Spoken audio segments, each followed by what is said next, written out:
So you're thinking about homeschooling. I want to share my experience of homeschooling for, I guess it's been around 6 or 7 years now. My oldest is 12, and we are not the kind of homeschool that like everything is super rigorous. And so if you're looking for like absolute academic excellence and rigor, this is not the video. But if you're looking for more of a home rhythm, like life together kind of homeschool, I just want to share kind of how we do it, just some snippets of why I decided to homeschool, maybe just to help you on the thought process journey of whether homeschool is right for you. Because I think a lot of people kind of have it in the back of their heads that maybe we should consider homeschool, but they're not quite sure they can pull the trigger, or they're not quite sure that they are qualified for some reason to educate their children. And it can just lead to this kind of like at an impasse on decision making. And so you also could be in the place where you are going to homeschool, maybe even for the first time, and you're trying to glean all the ideas, and maybe you're really excited, but you were just looking for some direction. And I think I can give you that in this video, but obviously there are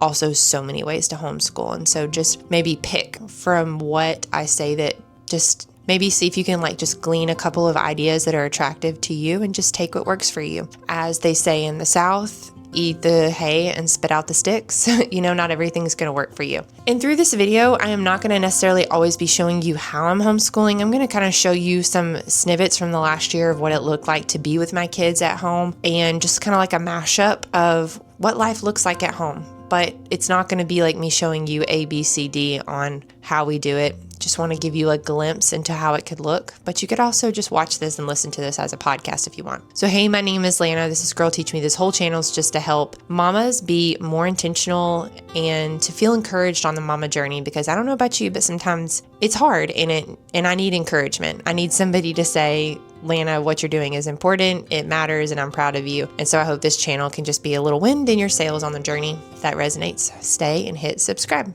And down below, I have a free little printable for you. My amazing friend, Brittany Rivez, she's an artist from Cheers and Prayers. Her business has been around, longer than I've probably been married, like 14 years. And she is a watercolor artist. And she has this little flow that she goes through with her kids in the summer, but I think it's actually a really excellent flow for beginning homeschoolers. So make sure to grab that download below. It's free from her to you. So when I was trying to help a friend get started on her homeschool journey, what I said to her is, you've got to understand it's really just life together and a continuation of life together. Because if you have been a stay-at-home mom in any capacity and you've been home with your little children and maybe you haven't sent them out to Mother's Day out or something, or preschool, then it's really just a continuation of that life together. And we really have to kind of like unlearn what perhaps we did in the public school system or in the private school system of what it looks like to have a homeschool day. We don't necessarily have to do it that way. I think one thing that has been extremely freeing for me is that God gave me my children, and I have always been their first teacher.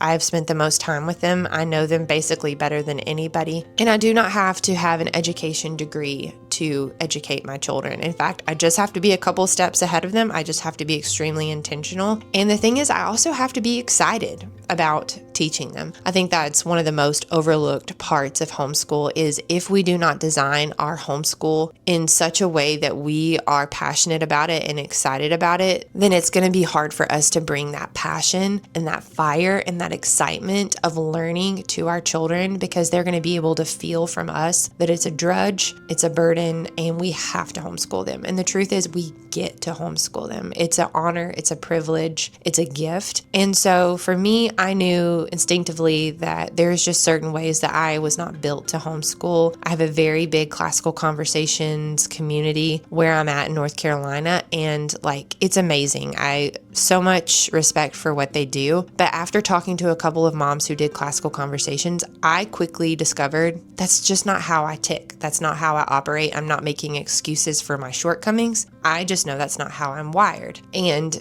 I don't want to do a ton of rote memorization. I know there's a lot of benefit, and I actually kind of see where they're going with some of that, but a lot of what they do is they memorize a ton and then they later apply it. And what I found after going on this long digging journey is there's lots of different ways to homeschool, lots of different methods, and it's kind of fun to just study the different methods and glean what I want and build my own kind. So the reason why I decided to homeschool was at the end of it, I wanted more time with my kids. I really enjoy being with my kids. Now, I'm not saying they don't drive me crazy sometimes. I'm not saying that I don't crave alone time or that I just love to eat, breathe, and sleep all things kids all the time. That's not it. But at the end of the day, I really want to know my kids. I really wanted to buy back more time with them. And I wanted to continue the journey I was already on. I enjoyed being home with them.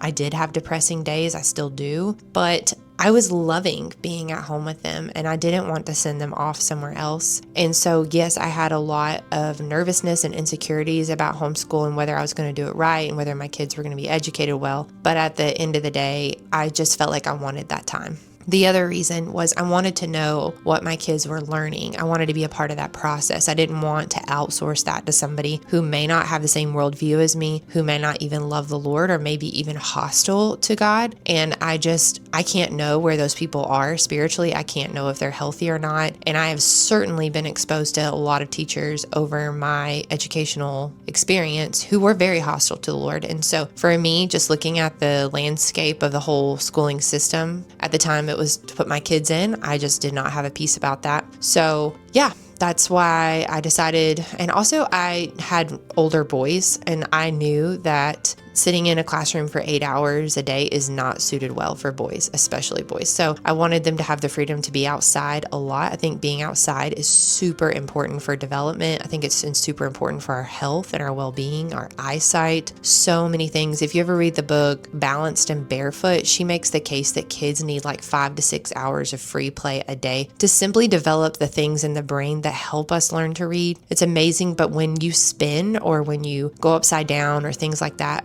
there's development that happens inside the brain, neural pathways that cross over that actually are key to development. And so kids who don't engage in any kind of risky outdoor activity, any kind of free play, they really are having like hindered motor and physical development, which was just fascinating and so cool also that the Lord in his kindness was like, hey, kids are going to develop best by being kids. And what I think I see in the educational system a lot is we're trying to push too much on kids at too young of an age. And what I wanted to do was give my kids a childhood. I feel like the best way to raise healthy adults is to give them a healthy and wholesome childhood. And so that's my goal, to reduce the amount of screen time. Yes, my kids have screen time here and there, but what I'm trying to say was I just really wanted them to be outside. And one of the pride and joys that I have my neighbors say is, wow, I see your kids outside all the time. That makes my heart extremely happy. Now, I have had people go, well, I see your kids out in the middle of the day. Like, are they not doing school? They're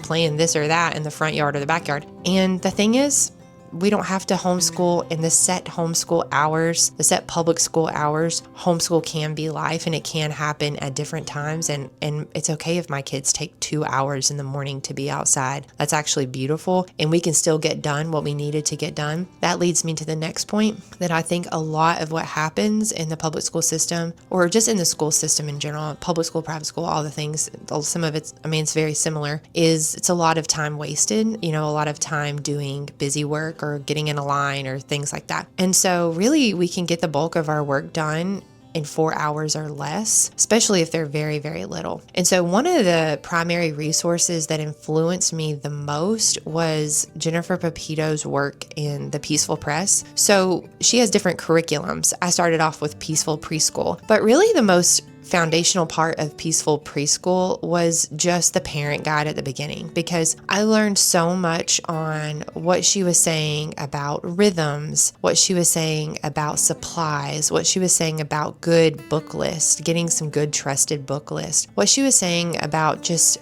setting a flow and a wholesomeness and a beauty, like almost setting the table in our home to be a beautiful, inspiring place to learn. And while I am still very much working on that, my house is a wreck, so many parts of the day and different seasons of life, but we're here all the time. And so I learned a lot from her, and I always point people in her direction when they are trying to get started. I think there's a discount code down below. You don't have to use my link, but if it's helpful to you, I like the preschool guide to kind of get started, but also, they have Nourishing Kindergarten, and I don't specifically use them for grades. Like the Peaceful Preschool, I have used the book list from that still, like the books that I got off that book list and the materials that I purchased from that curriculum, I still use it even with my elementary school kids. And so later we have gone on to do different curriculums, some longer curriculums. So she has like an American curriculum. She has like a European curriculum. So you can go to her website and see different ones, but really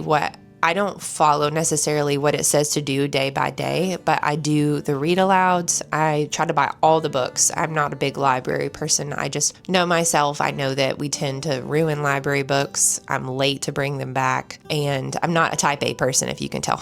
And so just the responsibility of a library book that if I lose it or damage it, it ends up being like 4 times what I could buy it on Amazon for. I would just rather try to buy it used, online. So that's kind of my principle. I haven't enjoyed every single one of the books, but I have enjoyed pretty much 90% of them. So it always feels like a good investment. Reading good books at home is the definite backbone of our homeschool. Like if we can read together every day and then have our family worship, that's a whole nother topic, but we do family worship in the morning. If those two things happen every day, plus a little math, plus a little bit of writing, I'm trying to add in more writing for my bigs, but at least them telling me back, it's called dictation, what they heard from the story or what were their thoughts or things like that. That is the spine of our homeschool. And then we do a lot of life together. We do a lot of chores together, which I think are extremely confidence building life skills. We do a lot of food prep together. My kids are cooking. My 7-year-old can make breakfast completely by herself. Well, she just turned 8.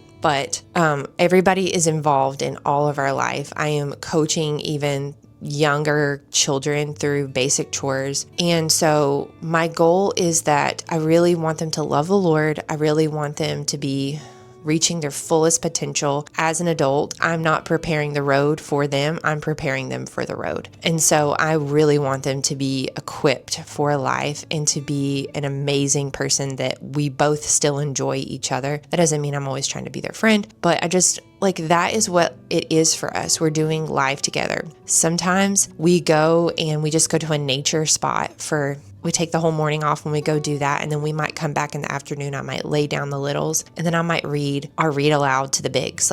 There's just so much life together. There's no separation really. The biggest separation we probably have is in the evenings we do sports. I'd say 3 to 4 nights a week. And then we have our community group for church. It's pretty full. It's pretty full in the evenings, but we feel good about it because we have basically breakfast together pretty much as a family, and then we eat lunch together, and then we try to do sit-down dinners, especially when sports slow. So they're pretty slow in November, December. So as many sit-down dinners as we can possibly do. That's my goal. But a lot of life together time. And even my husband, a couple of years ago, transitioned to a job that's virtual because we wanted even more life together time. So that's why we decided to do homeschool, and that's kind of the flow of what it looks like. I'd say we add in some skill building things like art and some handicraft stuff where we're learning how to do things with our hands. My boys started a small business that they do on Wednesday, Thursdays, where they roll in trash carts in our neighborhood and roll them back. And then also